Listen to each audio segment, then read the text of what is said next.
5.1. Why did you decide to apply? I'd always really enjoyed watching The Island with Bear Grylls, and I think it's really the ultimate challenge, being stranded on a desert island, having to survive there with no help at all.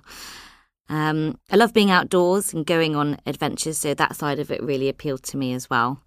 So I sent off my application form, and the next thing I knew, I had a couple of interviews, and then I got a phone call saying they wanted me to go on the island.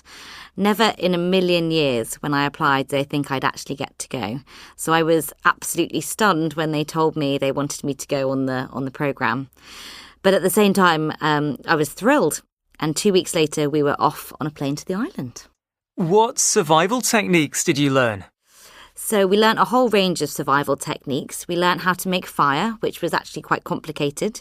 You had to get the right wood from a particular type of tree on the beach and then use pieces of that wood and a shoelace to make fire. In our training, they made it look very easy. They had the fire lit within a few minutes. But in reality, it took us a couple of days before we made fire, but we did get it, which was amazing. Once we had fire, we could then boil water for drinking. The water we found was brown and green and had bits floating in it. So we would filter it through a pair of trousers or a shirt to get rid of the big clumps of dirt, and then we would boil it to kill off any bacteria or parasites. Amazingly, nobody got sick from drinking the water during our whole 5 weeks on the island. They also taught us how to build shelters to protect ourselves from the bad weather. In practice, the shelters were not that waterproof, and we had a lot of very wet, cold nights. They taught us how to navigate by the sun and how to build up a map of the island as we explored it.